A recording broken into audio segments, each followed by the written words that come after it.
Okay, so my topic this afternoon is understanding the fiduciary duties of directors in the public sector. And I've been given 10 minutes, I think, 10 minutes or thereabouts. Now, I will give more than 10 minutes if you want. I heard Dr. Farrell this morning. It was good to see him again. The new environment, of course, requires us to live in silos, so that I thank the organizers for giving me the opportunity again to see my friend and colleague, Dr. Farrell. And he had the difficult task of putting us through the academic foundations on which I build this afternoon. So he spoke this morning to not specifically to the fiduciary duties, but to the model of public-private sector growth and public-private sector involvement in the state enterprise sector. And he traced the reports and the law on this important area with his usual aplomb. Now, my topic requires me to speak to fiduciary duties.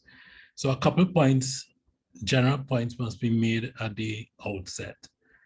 In the public sector, there are a number of forms, and I think that Dr. Farrell touched on this morning. I was flitting in and out of his presentation. But there are a number of forms that state enterprises might assume. And what do I mean by that? The term state enterprise has no significance in the general law or in the company law. As a matter of economic reality, however, and Dr. Farrell was able to point to this, state enterprises are an important feature of our development, certainly in the Commonwealth Caribbean, our economic development. Now, for us, state enterprises, as I've said before, assume one of two forms. They might either be formed by statute, in which case we describe them to be statutory corporations, or they are formed under the Companies Acts as limited liability companies, in which case we describe them as limited liability companies carrying out a public purpose. The point is that whichever way they are formed, they are carrying out public purposes. They are owned by the state. But the distinction is important for a consideration of the next concept, which is the fiduciary duty concept. Because fiduciary duties, technically, we know them as an integral part of the law which governs limited liability companies. So those state enterprises that are formed under the Companies Act as companies, you can say without question that fiduciary duties apply to them. Now, in the case of the statutory corporations, the principles, in my view, ought to apply. And of course, there is a piece of legislation in Jamaica, which Dr. Farrell touched on, which suggests that they do apply, the fiduciary duties do apply. And there is some common law, which tells us that in England, certainly where in the railway companies and so on, that the same standard would apply. But the link is less direct with respect to statutory corporations than it is with respect to state enterprises. And that link is the link between fiduciary duties and directors. But if we assume that however they are formed, that directors owe fiduciary duties, the question, the very next question that immediately arises is, of course, what is the nature of those duties that are owed, and to whom are the fiduciary duties owed? There's a Nobel Prize winning economist by the name of Milton Friedman, who tells us that company directors ought to concern themselves only with the maximization of profits. Now, that's known as the shareholder theory of corporate governance. That theory does not fit very well in the context of state enterprises, because by definition, as Dr. Farrell mentioned this morning, state enterprises are those enterprises that the state forms to get into areas which, for one reason or the other, it is felt that state involvement is critical, whether that be the provision of services by utility services, water, lights, pensions. Those are some of the things that a state enterprise will typically do. Of course, they do other things now. They take risk. And Dr. Farrell mentioned UDCOT. You can add to that. There are some other enterprises where I prefer not to name state enterprises. I act for a lot of them. But there are a number of other state enterprises in Trinidad and Tobago, which have been involved in litigation alleging breach of fiduciary duties by their directors.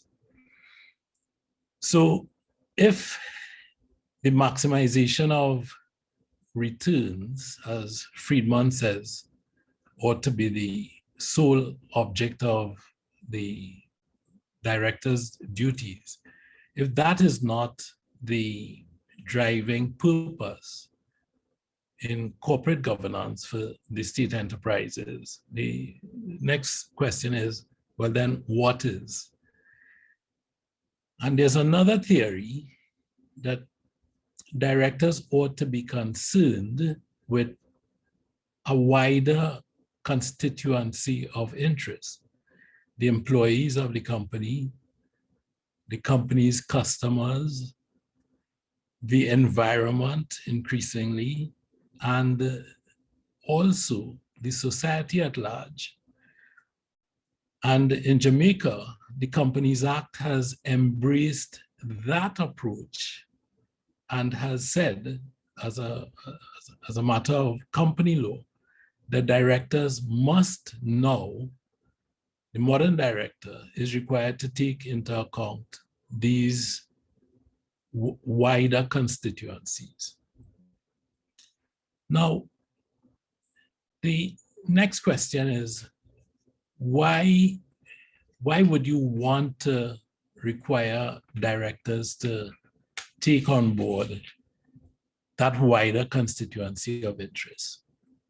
And obviously for us, the answer is, well, it stares us in the face. In the case of state enterprises, we are not concerned as much with maximizing capital, returns of capital. We are concerned with the society at large. We have a greater interest. One might argue a greater interest in things like employee protection, the environment, and so on. I'm not saying, I'm just telling you, I know that is a controversial statement. All companies should have an interest in the environment. All companies should have an interest in their employees, but the present reality is that the state does adopt a more responsible role in terms of those broader constituencies. Now, there are a couple of areas that I think that we ought to weigh when looking at the scope of the director's fiduciary duties, because there's an immediate and obvious conflict between, in the case of public enterprises, who appoints the director and what the director is required to do. Who are these fiduciary duties owed to? Now, the position would be straightforward if in the case of private sector companies, where directors are appointed by the owners of capital, and as Friedman says, their only business is to maximize returns to the owners of the company. Where the directors are appointed by the state, and you have this broader constituency that the directors are required to serve, there is an immediate and obvious conflict, and that conflict often boils over into litigation. But I'll give you some areas. So a couple of areas would be, who picks the chief executive officer and the other officers of the company? And what do I mean by that? Because ordinary company law would tell us that that question is answered by reference to the board of directors. It's not, the reality, as Dr. Farrell pointed out this morning, is that I was in and out of what he was saying. I'm not sure how he developed the point, but I noted that he hit the nail on the head, certainly in respect of the choice of the CEO. That's a position that is invariably the call of your line minister. I'm not telling you, I'm not saying whether this is what it ought to be. I'm just saying that as a matter of fact and as a matter of practical reality, if we want not to blind ourselves to the obvious, that is how this is done. So, and if the CEO is appointed by the line minister, not directly, of course, but a word to the chairman of the board, or word to the directors is usually sufficient, then the direction of the company is charted right away.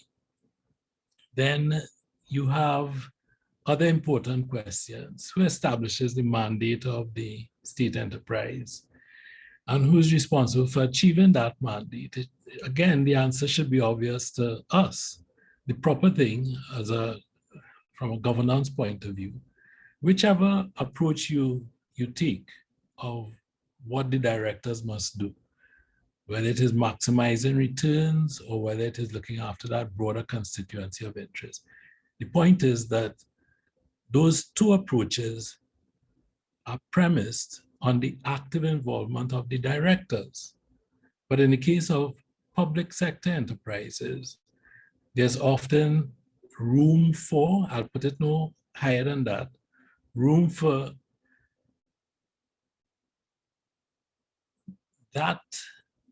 those decisions to be made outside of the boardroom. And again, you have difficulties there because when things go awry, the question is, are the directors responsible, or can they say, it's the shareholders who appointed me? We know what the answer would be in ordinary company law. The answer is less clear in the case of state enterprises. And of course, you have other matters such as achieving goals, setting remuneration levels, and so on. Now, a couple things should flow from what I've said in the last couple of minutes. You have the potential for problems. I'll put it no higher than that. You have the potential for problems and the litigation, because often there's a confusion in applying fiduciary standards. the question that you ask in strict company law, what are the best interests of the company, become in the case of state enterprises, what is in the best interest of the wider constituency of persons that might be affected by the company's decisions. Unfortunately, that question is not answered for us in the legislation. It's not answered for us in the State Enterprises Manual, not answered in a forthright manner in the State Enterprise Manual. And who determines the answer to that, to those issues? What's in the best interest of the company? And even if you enlarge that to be what's in the best interest of the society, who determines that? Is it the board? Is it a question that's determined inside the boardroom? We lawyers like certainty, and very often that certainty is not to be found in the law, and the failure to articulate certainty often results in litigation. So if it is one thing that I can leave with you, is that I think that the time is here for us to press the authorities to legislate in this area. It's far too important, and there are far too many controversies which are clogging up the courts, all of which spin into scandals in this country, in Trinidad and Tobago, all of which, unfortunately, I find myself involved in as an advocate. So I think it is time for us to establish certainty in this area. Thank you.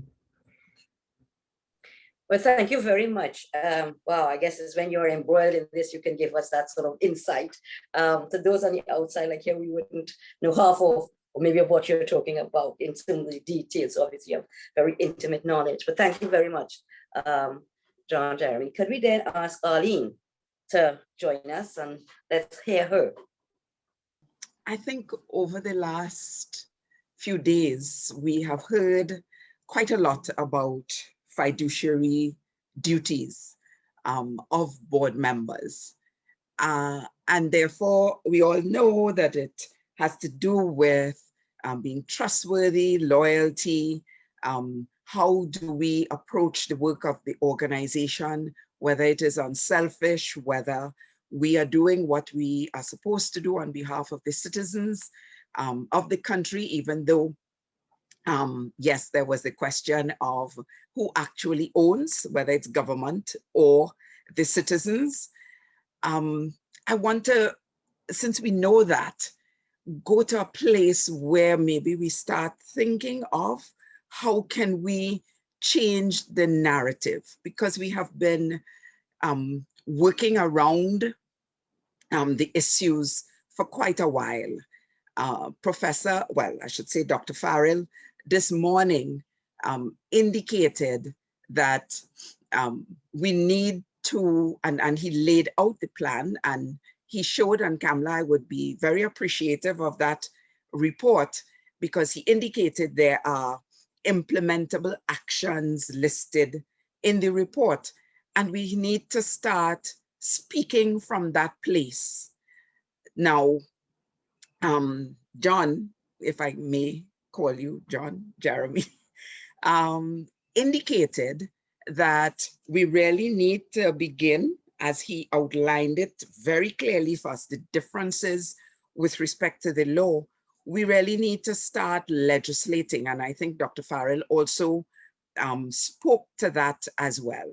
And if we do not progress to that place, and we have examples in our region, specifically Jamaica, and you know what the politics can do when some of these state enterprises move out of the arena of the legislation and the guidelines. they have to pull them back. And I'm not sure that that happens here in Trinidad and Tobago with us. But we need to have the laws in which, and the guidelines through which we can pull them back, because and a lot of some of the things that I have listed here, it has been stated already.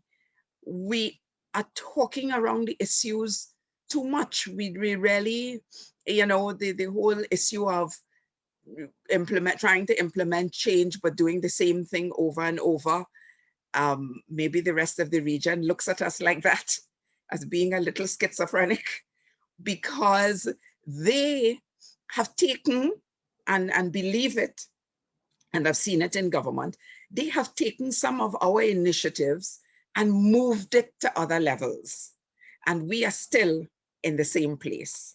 And part of that has to do with, a lot of it has to do with the politics. I used to share with persons, as a permanent secretary, you can go so far, but there are certain things that you need the politics or the political will to help you to push it forward. And I say that in terms of a permanent secretary has a letter from the Ministry of Finance that says what you can and cannot do. To a large extent, it depends on the risk you are willing to take to get certain actions moving forward. And you can do it through policy, and sometimes policy briefs outlining the situation so that it can be understood. But there is only so much influence you have. You do not sit in the cabinet room. No one elected you into politics, and therefore there really is only so much you can do. But I want to now take a little, it's not a shift really, but highlight some of the positions that have been stated over the time that have been in place. And therefore, why haven't we gone further? Why haven't we, as a question asked, matured to a place? And we will come back around to one of the main reasons, the issue of a database being done. The Ministry of Finance Investment Division, and I checked in recent times, they do have a database of resumes. I don't know if it's up to date, but that was a feature of government. The Ministry of Finance, they wanted to make selections to a board, would have gone out there and asked for qualified persons who, senior persons that they respect, whether it's permanent secretaries or professionals in their own right, or even ministers. Can you put forward a resume that will, be on this board and work on this board and, be able to make a good contribution? So we have done it, and they have selected persons. I think, and I can go back, in previous times, we didn't have as many issues with the non-compliance of fiduciary responsibilities as we do now. To a large extent, there was training done, and sometimes that training was done as a big group, but encouraging state enterprises or statutory bodies to have their own individual training sessions. And I know the CCGI have done training over 1 week, 2 weeks for members of boards that they take, as they take them through practical examples of what may be able to come up, and to orient sort of onboarding of board members, what you can and cannot do. Too many times in recent past, I have seen where board members, there are serious conflicts of interest. The other day with the, and I can say it because it was in the newspapers, with the education facilities company, where the board member, through his email, invited a friend with a request for proposal to put in their bid. Even if I wasn't trained, I think I would have known that there was some conflict of interest. But the fact is, many persons come on boards and they do not understand what their roles and responsibilities are. And it's not given, or it's not provided, or the government really does not insist that some training must be done when a board is appointed. And it doesn't matter if you served on a number of boards before, you need to be oriented into the mandate and the purpose of this board that you are now part of. Good. In recent times, I was appointed to a board with no statutory authority, and I was ready to resign day one, but I was encouraged to stay because the minister had asked that we get certain things done. And I think to some extent the minister utilized us as an independent body that can help him to make some changes. So I said, okay, 2 years, we have a body of work for things that I'm normally paid for, like organizational design and job specs and all of that. I did free of charge, but that's all right. You give, you know, and I must say, all board members, even though they came on board saying, what do we do? What's our role and responsibility, or responsibilities?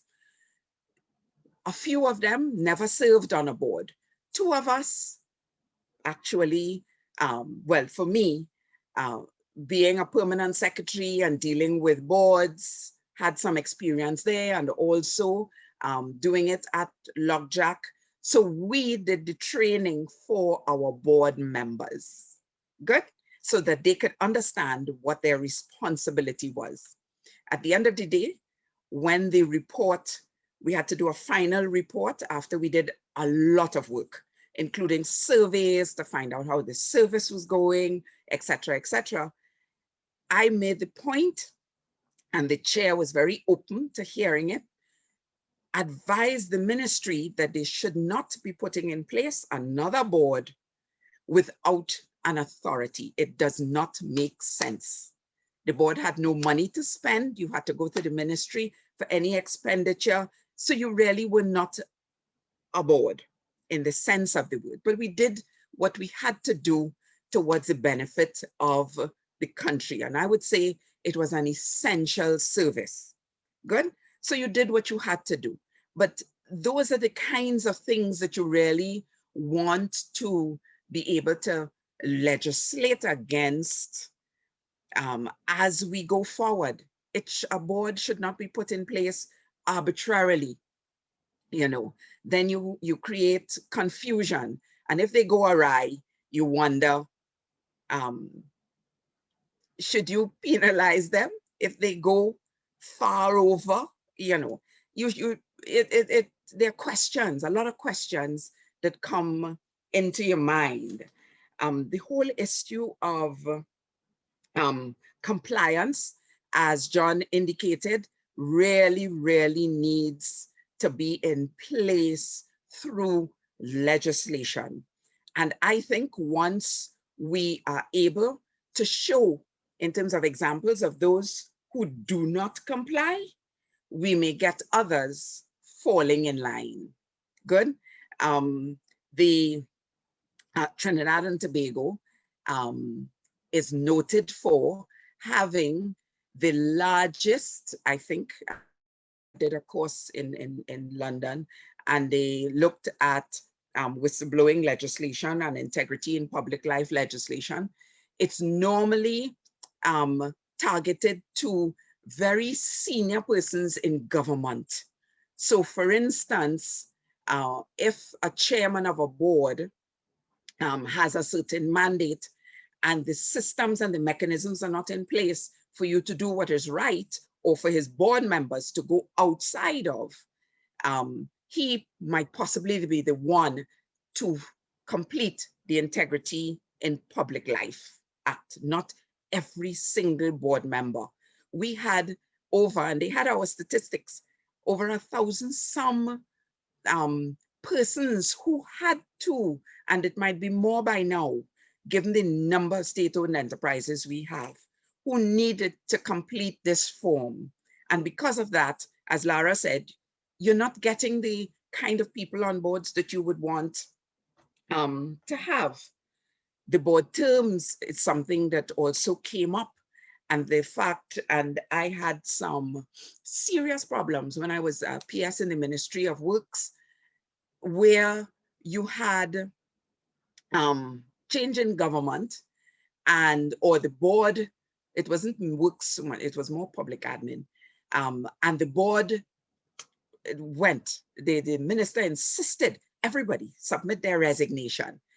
But this is a board doing work inside of government. How do you then make decisions for and on behalf of? You have a certain time within which to expend your finances. How do you do that without some of the approvals that you need to put before, whether it is the minister or the cabinet, to get done? You know, eventually they had to call back some persons in a temporary kind of way to get things done. There are times when, because the board term was so short, comes to an end, the minister, or if a minister fires the board, you have all of that, the minister may need to make some decisions to ensure continuity in the organization to be ratified by the board later. And that can have its own problems and issues and peculiarities, you know, as you move forward and as you try to ensure good governance. But the way our system is set up right now, it opens the door for all those things to take place. The issue of political appointees came up, and I mean, it has gone past whether persons are qualified or not. And when you look at an IT, a member of the board in an IT state-owned enterprise, indicating on their resume and speaking freely that they really never served on a board, what it is you used to do therefore, I was a landscaper, and that kind of thing. You're wondering, how can this person make proper decisions that will help to move the mandate or the purpose of this board forward? And I'm giving you examples of actual things, actual scenarios that have taken place over, you know, time, that have caused problems, that have caused boards not to be able to fill their mandate. When a whole group of board appointees come together and a minister tells them that your loyalty is to the party more than it is to the company or the board, you have serious problems. And those, it has continued to unfold in that kind of way. We have had issues where the whole, and it has come up with Professor King and with others as presentations were made, crossing boundaries, the board into management. And I've seen it, I've noted it, and it is not pretty, where board members, because of their political affiliations, withhold or feel that they need to sign off on the salaries of persons within the organization. That is a no-no. And therefore, here, I would speak a little more to leadership. You really need strong leadership that can tell the board, no, that is not your responsibility.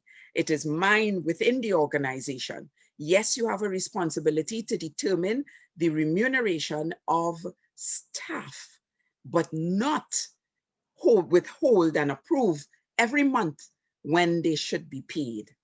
And just to mention though, in a lot of statutory bodies, the appointment of the CEOs, and even in some state-owned enterprises, the appointment of CEOs go through a process, because where I was located and We had a statutory body that needed the CEO. We went through a whole assessment center for the appointment of that CEO, and so that we could show the minister and the process that was followed as to why you may have selected. So when I had to go before the Joint Select Committee and Dr. Rowley was on the other side and asked me the question, has the minister interfered in your selection of whether it's contract people, CEOs?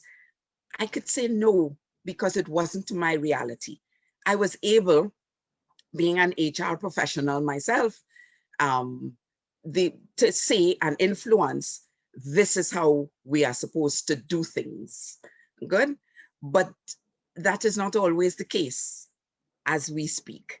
And therefore it is extremely difficult at times to ensure there is that separation of management and board appointees and what the board is supposed to do.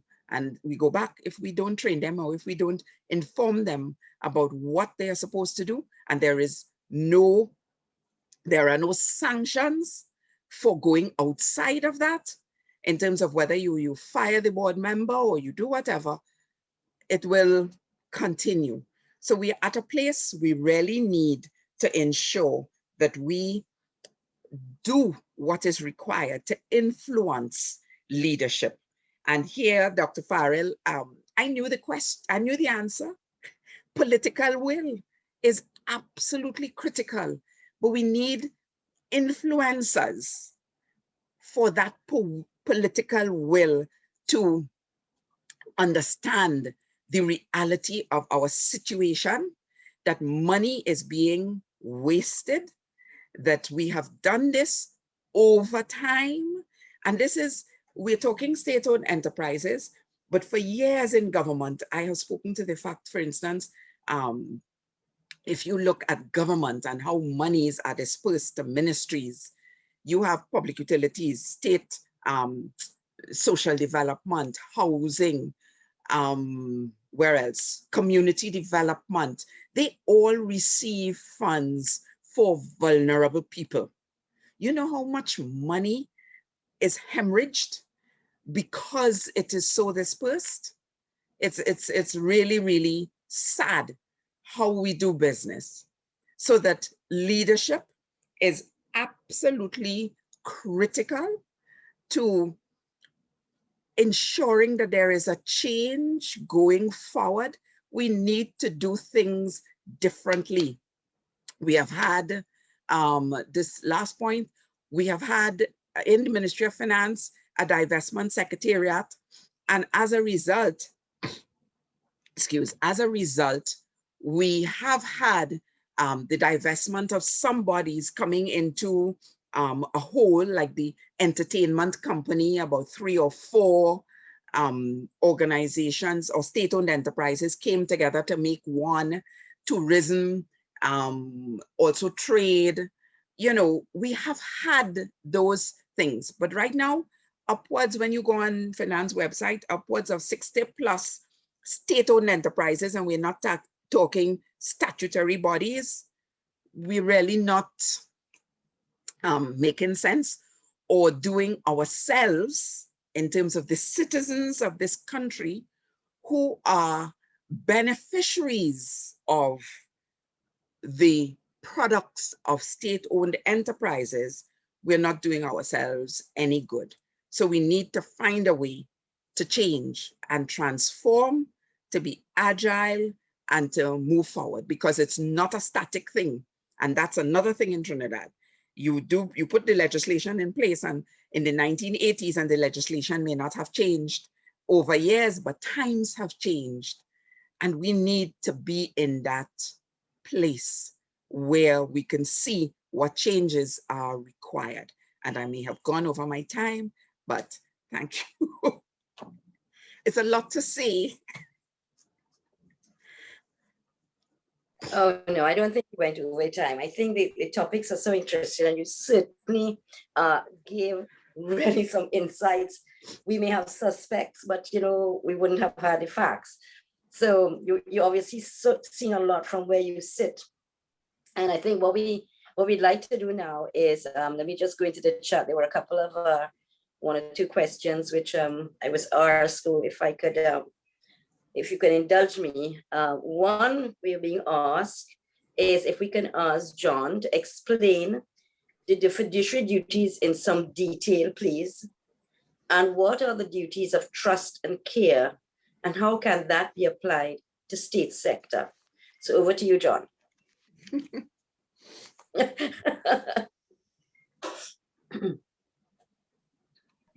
The fiduciary duties, strictly speaking, are duties to be honest.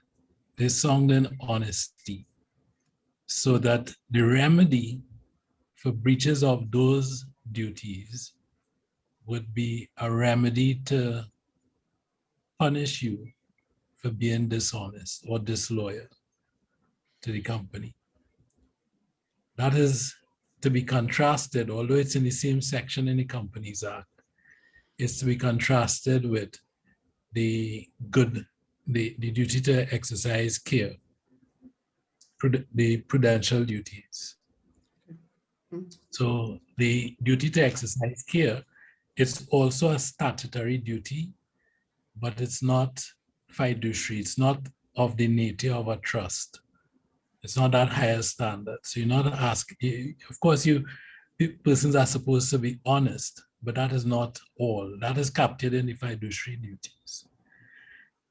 But the law in all of the Commonwealth Caribbean countries goes further than simply requiring people to be honest, because people can be honest, that is to say they are not thieves, but do a lot of damage to companies. So that the law goes further than the fiduciary duties in the statute by requiring persons to be careful. Now, so that's the distinction between fiduciary duties. Of course, there are various heads to the fiduciary duties. The duty to be honest or to be loyal requires you not to engage in conflicts of interest. There's a comprehensive code. If you have a potential conflict or an actual conflict, you're supposed to report it, and so on and so forth. Not to abuse opportunities that present themselves for the company, not to take those opportunities for yourself, and so on. So, but in a nutshell, there are duties of honesty, loyalty. That is what the fiduciary duties are. And the duty to take care is exactly that. It's a duty to be careful. It's a duty that goes beyond the duty to not steal or not to be disloyal.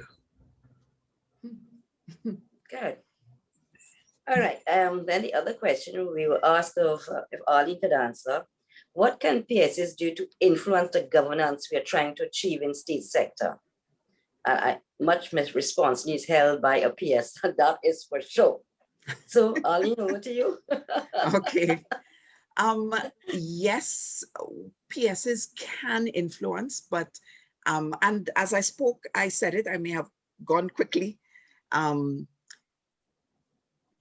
The PS, in this case, I think PS Ministry of Finance, in consultation with other PSs who have responsibility for state boards, can prepare a brief. And I think there is enough information, and when I'm saying a brief, a policy brief that states specifically, but it is not a voluminous 100-page, it is a 5 to 6 page that sets out the objective, the background, the objective, the issues, the research and documentation. And Dr. Farrell outlined it very well in his presentation as he looked at New Zealand and Norway, and you have Australia, and you have a number of countries that have worked. And when I heard Professor King on Sunday speak to the whole issue of battle fatigue, I mean, you can understand it is an uphill battle. It is something that you will not just be able to walk through the door and say, Minister, I think we should have legislation for state-owned enterprises. You have to convince because he has to convince, or she has to convince the cabinet in terms of what is good, what why we should be doing this, possibly giving the examples so that the PS can get the technocrats to prepare something that can begin the conversation for that change. Good. And then it will be convincing the minister. And we all know of the inner circles, etc., etc. So it is whether your minister might be in an inner circle and have that kind of influence or not, or may have to influence another minister to take this on their behalf. And it's politics, it's diplomacy, it's a lot of things that we need to ensure that we at least begin to work on. And I think the CCGI I have to say we, I'm a member, we have been pushing the envelope. And the governance week is exceptional in that it lays it out on the table and the issues are there. But every day I scan to see whether I might see a minister attend or not. No. So, but I think the permanent secretary can begin the conversation. And I say that because it all depends too on the relationship he or she has with the minister, the kinds of conversations that they may have, maybe looking to the future. So you may know that this minister will be open to things that I may have to say on a particular subject. I can provide the information for the minister and have a discussion, and even, you know, small groups afterwards that could possibly have the head of the public service, one or two ministers, one or two permanent secretaries, the CCGI, and you sit and you have some discussions to be able to take this discussion forward. Next year, we shouldn't be in the place where we are discussing a number of the ills, and we are not seeing, you know, some actions that may have been taken on the horizon to move us to a different place. We really need to push. And Kamala knows I'm open to discussions, you know, as much as I can to see what we can do to start making the change. We are in a bad place for too long. And the other big thing is, and I see Michelle is on another panel, Durham Kisoon, what is happening in finance with respect to looking at divestment of some of these state enterprises that may have lost their way in terms of their mandate and their purpose. And for this small country, it's just too many because they're mashing each other's toes. They are. Can I just jump in? Sure, of course. Okay. So I don't want to sound pessimistic, but I have to inject a dose of realism. Not realism. Dr. Pyle mentioned this morning. I think I see him in the room, the participant room. But he mentioned this morning that the push to incorporate state enterprises as limited liability companies was driven largely by an attempt to get around the procurement legislation.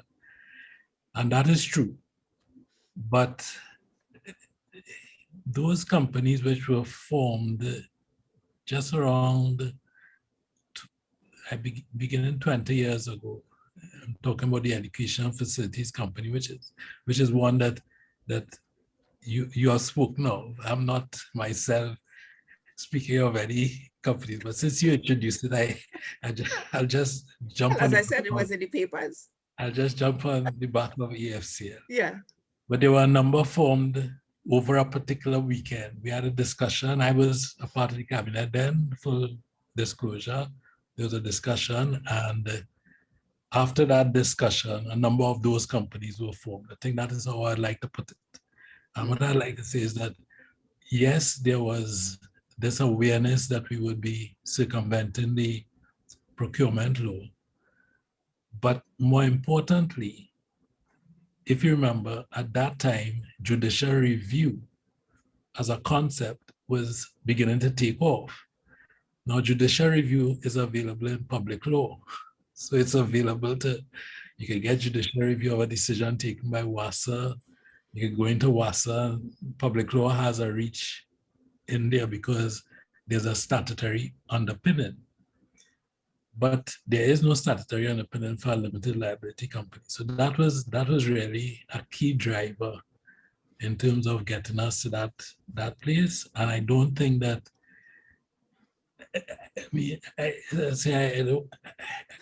reality is that no government, people can say all sorts of things when they are not in power, but no government is going to say, okay, I am opening the front door to everything that is going on in my company.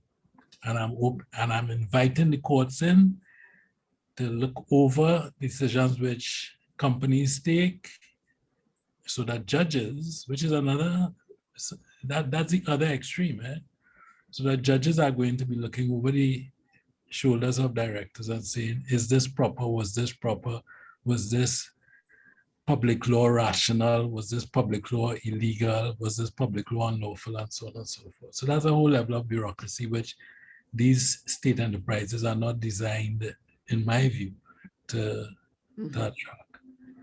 I think one of the issues here is that a serious review needs to be done of the state enterprises as they have been created, and to what extent are they continuing, and we have been speaking about it, create value for government, create value for citizens and persons living in Trinidad and Tobago.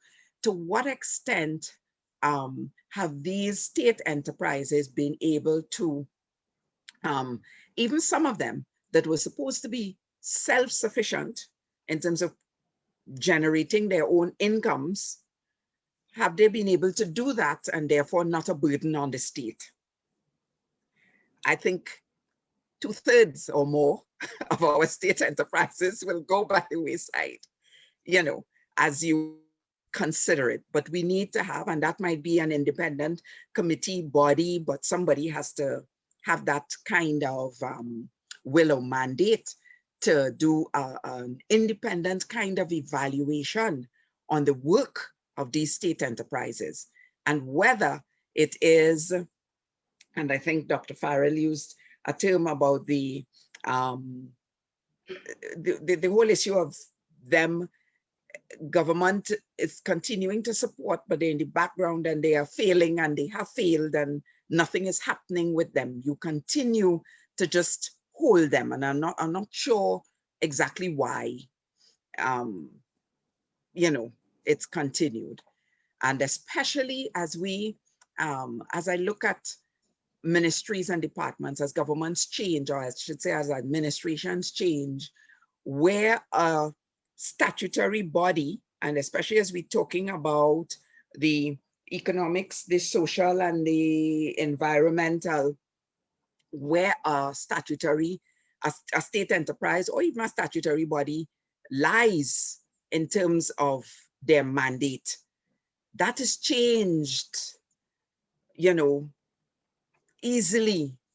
And it is not so easy when you are a permanent secretary and you have to deal with the changes. But I have many conversations, and it's not a conversation for here. Well, I always say permanent secretaries are there and the ministers come and go. So you permanent secretaries have a great respect for you, what you have to do. But as I say, if you want to know, the permanent secretary is a person, hopefully can influence the ministers. But so we have another question, but it's actually to both of you. Would good governance be the key driver to transform SOEs and address some of the issues that plague these organizations, or should there be a move towards more autonomy and more robust accountability? Okay, and as we think through that, Angela, I just want to share that Camille Facey has her hand up, so we can go to her as well. Okay, so sorry, go right ahead. I would take some maybe the easier part. I think that it is not the only route. It cannot be to these state enterprises. As I mentioned before, we just have too many that seem to be falling all over each other, so that we have a lot more work to do to ensure good governance than possibly just the legislation or, you know, the training of the board. I mean, these are necessary and in many instances absent. However, we need to do a lot more to fix our situation here in Trinidad and Tobago. Okay. So I think that the questions are interrelated in the sense that, well, good governance is always is always better. The question is, who governs? And so that is linked to the autonomy question. And I think that we have to make some decisions. If we want the benefits of incorporation, and if we want the benefits of state enterprises as separate beings apart from government, then the question that we have to ask ourselves is, why not allow those who we entrust with governance to govern in accordance with the ordinary governance principles? Why do we look? I mean, yes, you want to ensure that there's no embarrassment, or as Dr. Farrell said this morning, I was there for the beginning of his talk, no surprises in New Zealand. That's a useful approach. But no surprises is a good approach, but it is not that you get into governing the company on a day-to-day basis. You choose officers, you have political friends who you have to get jobs in senior management in the company. They might be ill-suited for those posts, and the company is doomed to underperform and not to.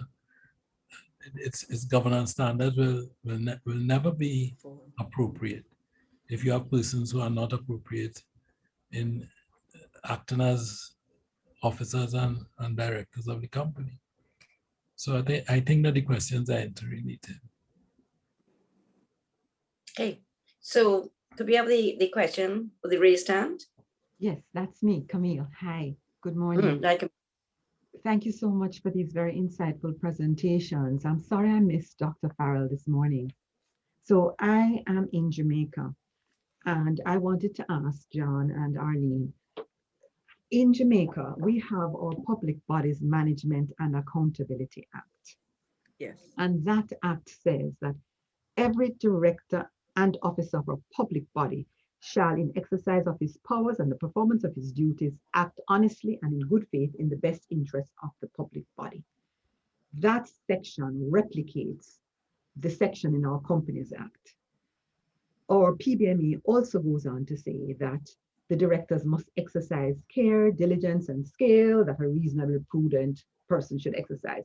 So to me, both the duty, the fiduciary duty and the duties of care are built into our PBME.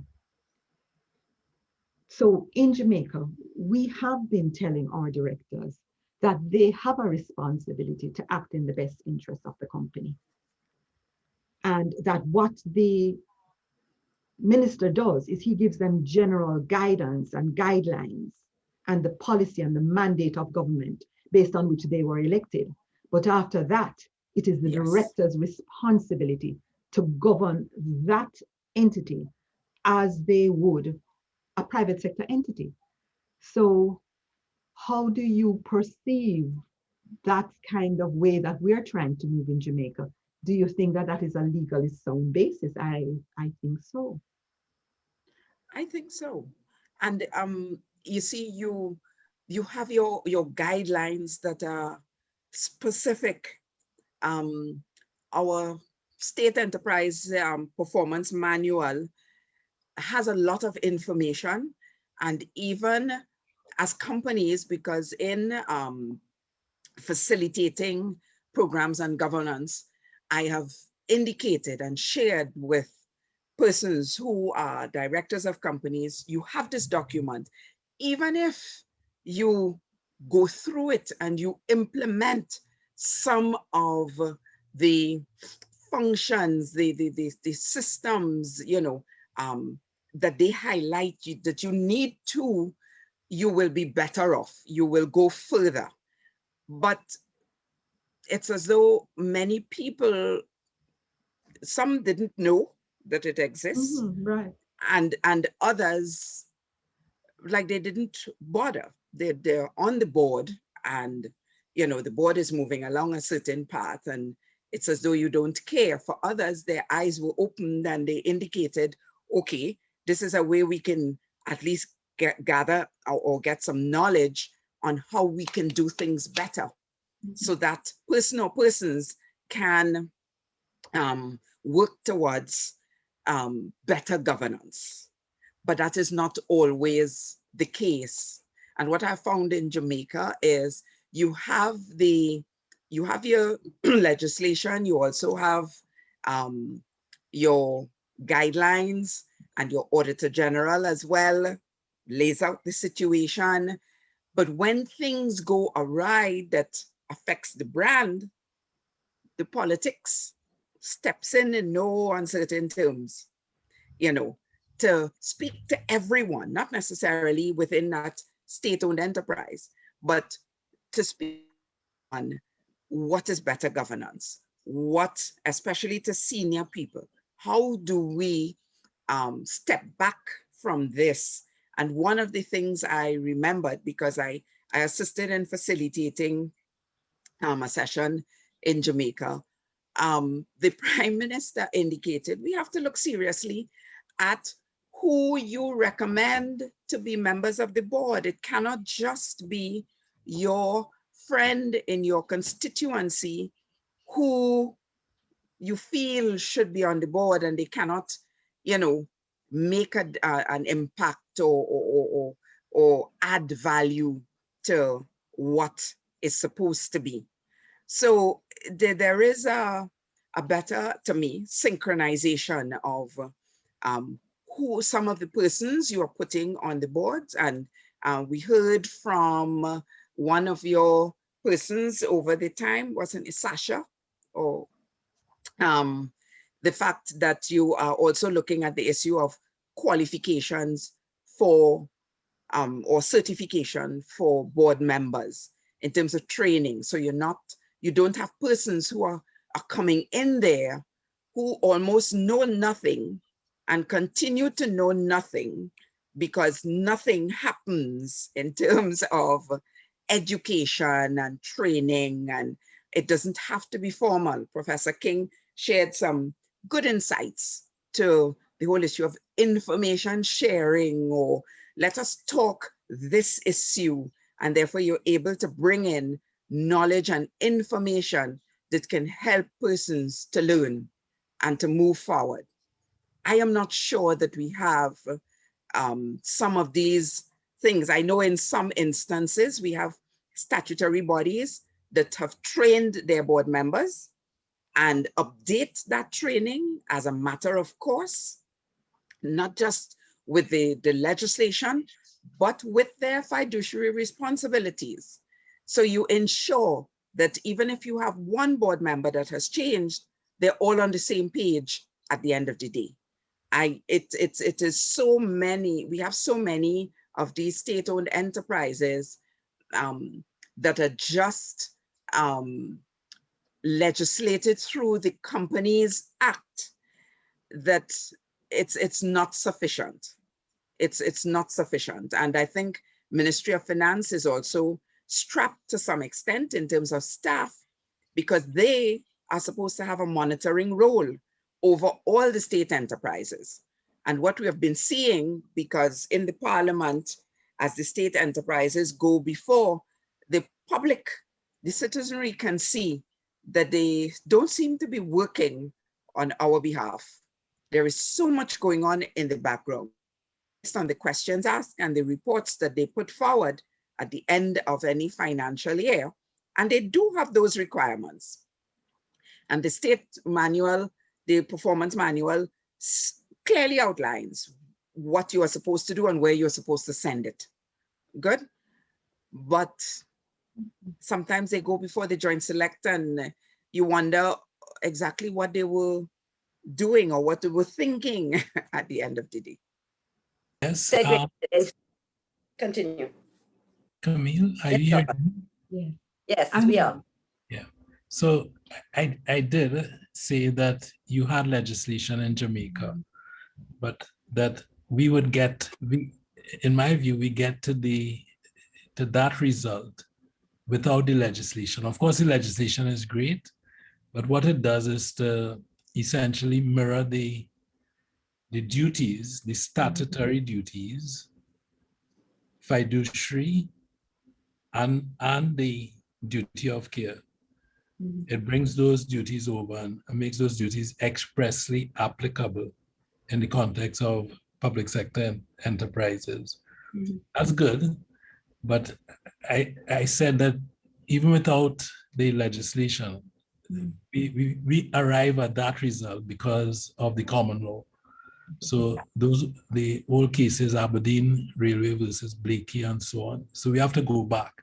So we get to the same place, but there's greater definition in Jamaica because of the statute. And if this is one area, directors' duties, fiduciary duties, and so on, in which the Jamaican legislature is ahead of the legislators everywhere in the Caribbean. I've studied it. Barbados was ahead of all of us. Of course, they went ahead in the 80s. They had the foresight to incorporate a Companies Act, which is basically the Companies Act that it's harmonized. So we have roughly the same act. It's not the same act. It's roughly the same act in all of the territories. But Jamaica has gone ahead of us in terms of directors' duties. So it's a good thing. But I think that for public sector enterprises, whether you are a limited liability company in Trinidad and governed, of course, by the specific provisions in the Companies Act explicitly so, or not, I think we arrive at the same result. Okay, good, thank you. Right, so any more questions? Kamala, anything? Yes, I would like to ask Mr. Jeremie, given the situation as it is now, this is where we are.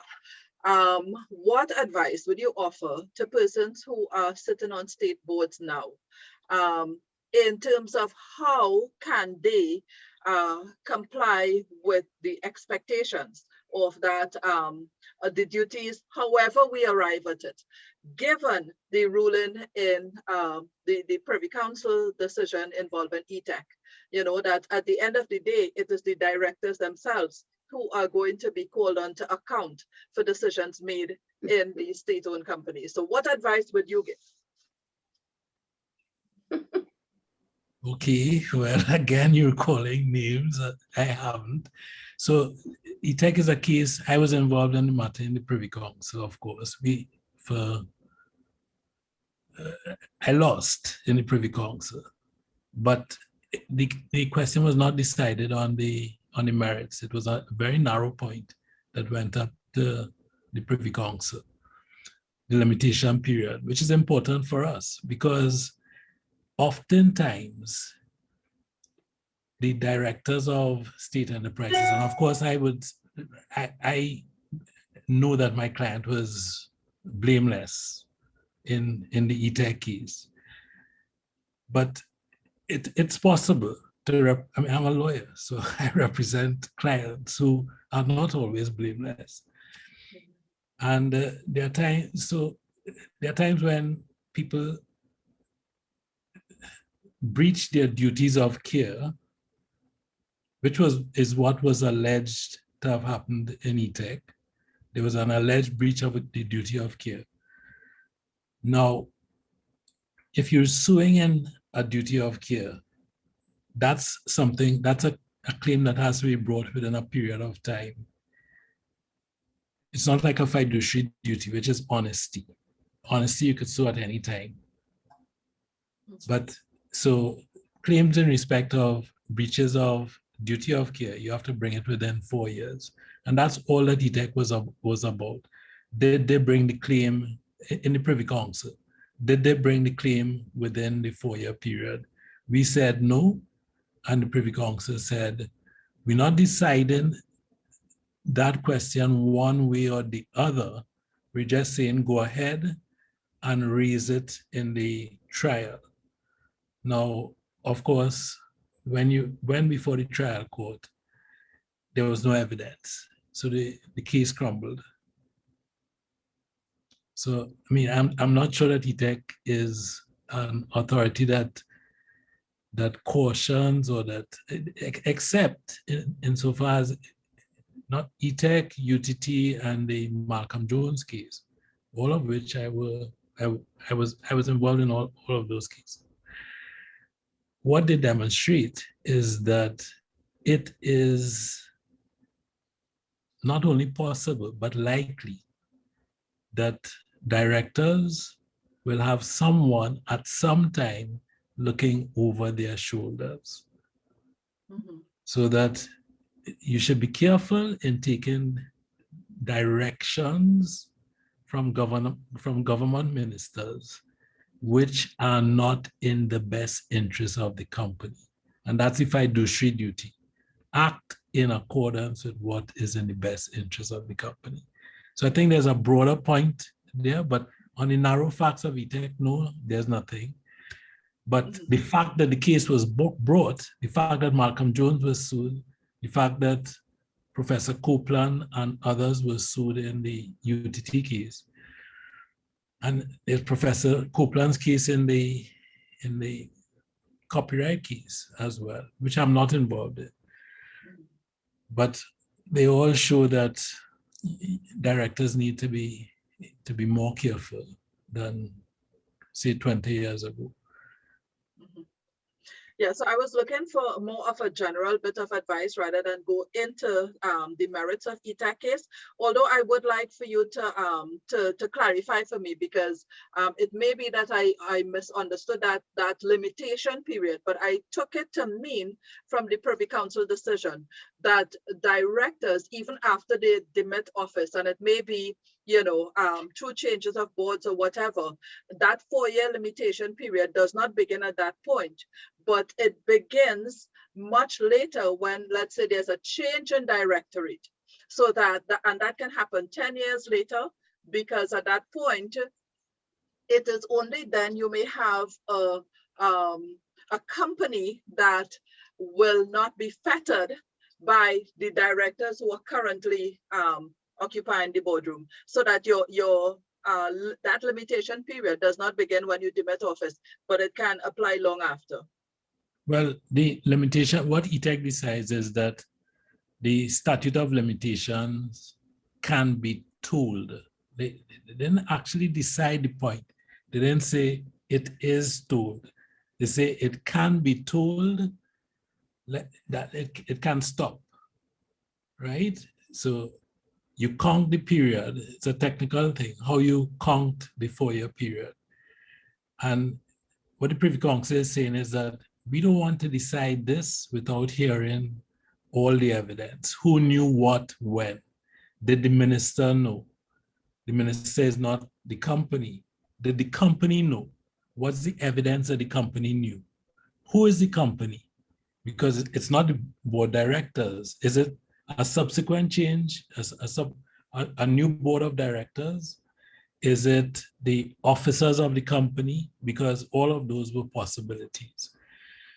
So what our point, our argument was, listen, you count the time. It's 4 years. Full stop. It's more than 4 years have elapsed, they're out of time. The Privy Council said, no, not so fast.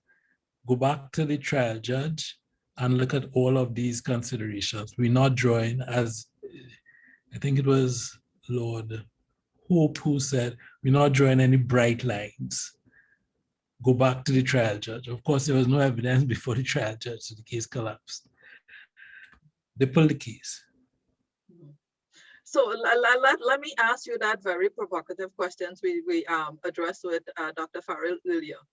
And really, it is coming from the opening of Governance Week when Professor Mervyn King said that, you know, this legal entity of the company is really quite fictitious, you know. So who are the owners of the company? We don't know. Dr. Farrell is asserting that in the state sector, it is the government.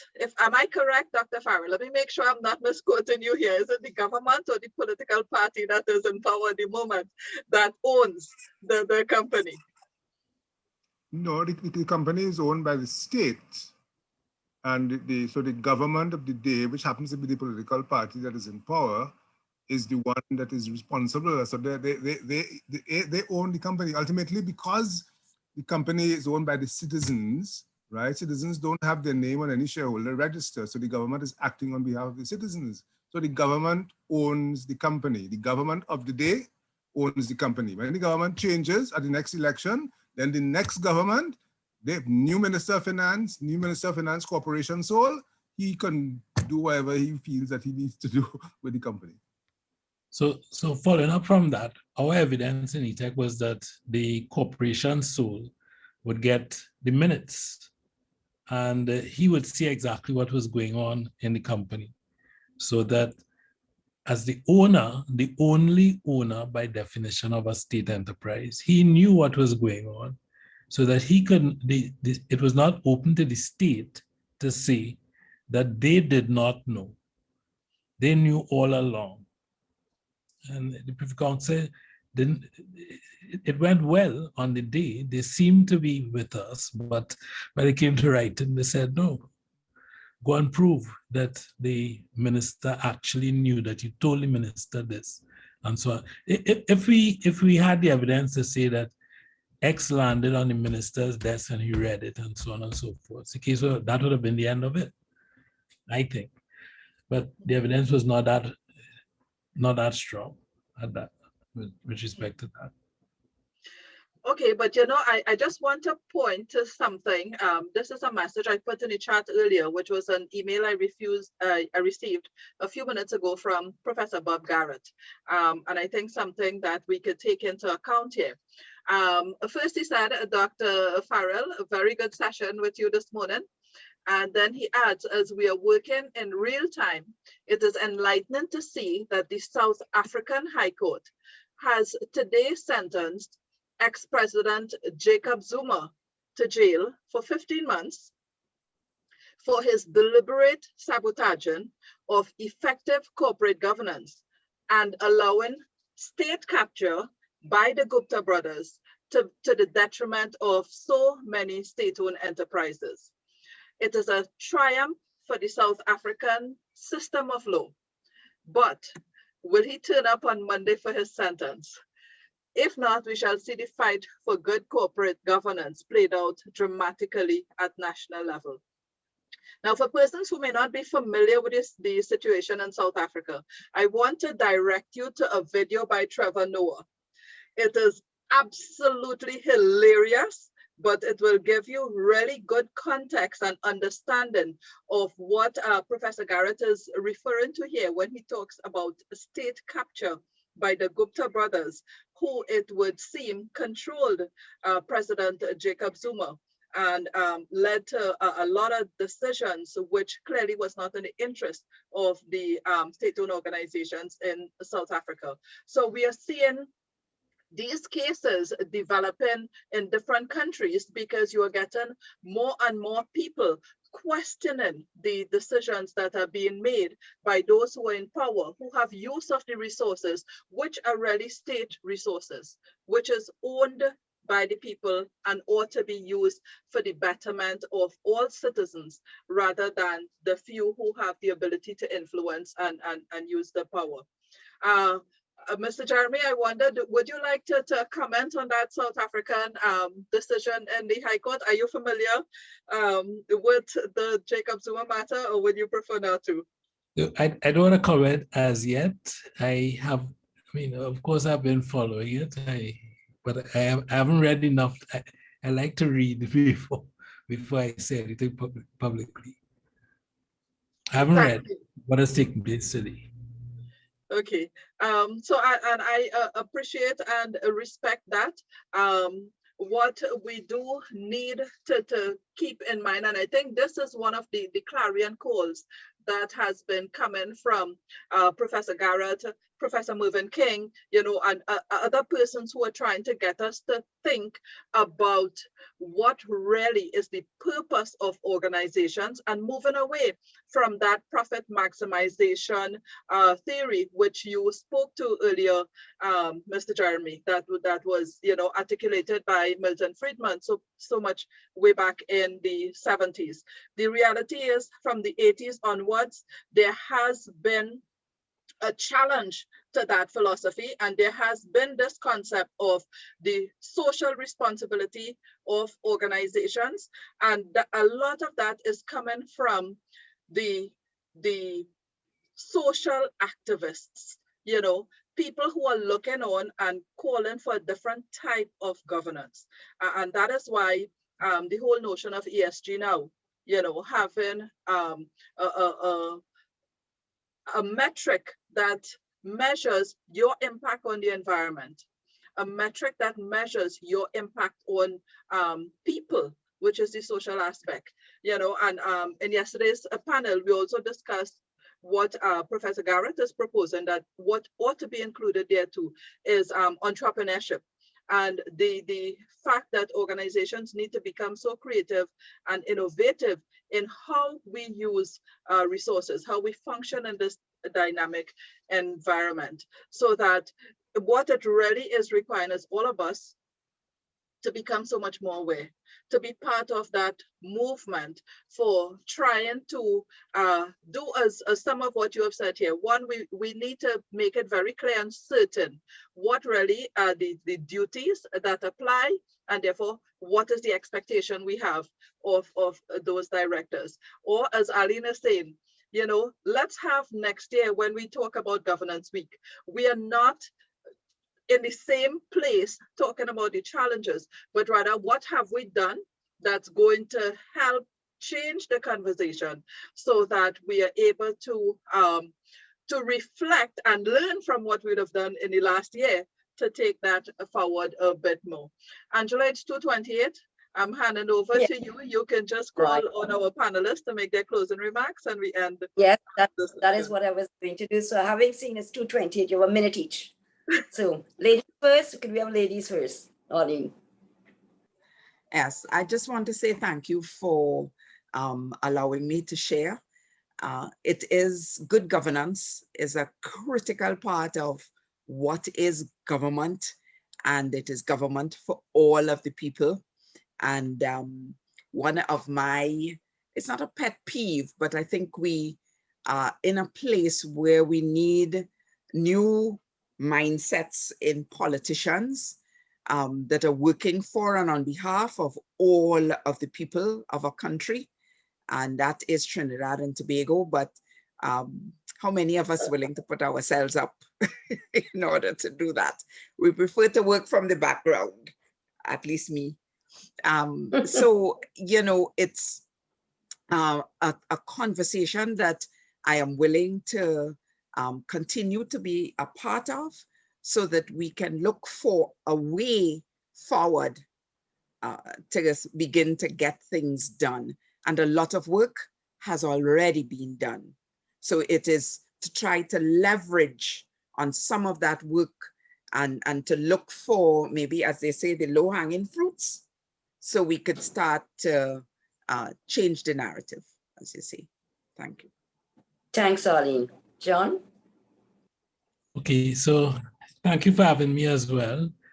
I just wanted to say that although I highlighted the fact that, as I put it, I wanted us to be realistic, and to point out the reality, which is that governments gain quite a bit from having loose, little governance of public sector enterprises, because it is an area for them to exercise patronage. But that is not to say that this is something that is something that ought to be condoned, and that I want to encourage this body, as I have devoted a lot of my adult life to teaching at the University of the West Indies. My time out of government has been spent there, and I've tried to tell my students that it is their good fight to engage in battles which are not easily won, but battles that must be fought. And I think that I want to encourage you to fight this battle which must be fought to improve standards of governance in the public sector companies, to encourage the government to legislate for us, as they have done in Jamaica. That's a useful first step. But to go further and to encourage them to keep their hands off of the boardrooms once they appoint persons. Thank you. Well, thank you both. I guess I would say the realism that has come through, certainly the practical experiences has come through, and I think we're all the much better for it. So I think the onus is now on the CCGI to really put that voice out there and see how we can make change, because I really do think the private sector has a tremendous role in getting things done. And this is why, I go back to your point, Arlene, where you really say, why we're into so many bloody state enterprises of things. And then I start to think, which of these government ministers really ran a business? I mean, when you gave the thing about the person who was a gardener, I can't remember what it was. I mean, that is so ridiculous. What are the skill sets that you bring to the table? I mean, when we're having a board in a public, in any company, really, you look for skills. Definitely you need a lawyer. I'm afraid you need an accountant, because we got to look at the figures. You need somebody who understands technology, marketing. I mean, you just go after, and people who know the particular industry in which you're in. You need the industry experts. So there is basic things you look for in establishing a board. And I'm not sure when they pull some of these the state enterprises, well, other than you say it's which part you're in, it's not getting that objectivity which we need. But I must say it was a great session. I've learned a lot. Some of it may not be totally, maybe a bit over my head, because when you start talking certain languages, but that's why I'm on the CCGI, so at least I can learn more. So thank you, everybody. Continue to have a great evening and the rest of the week. Thanks again. Anytime.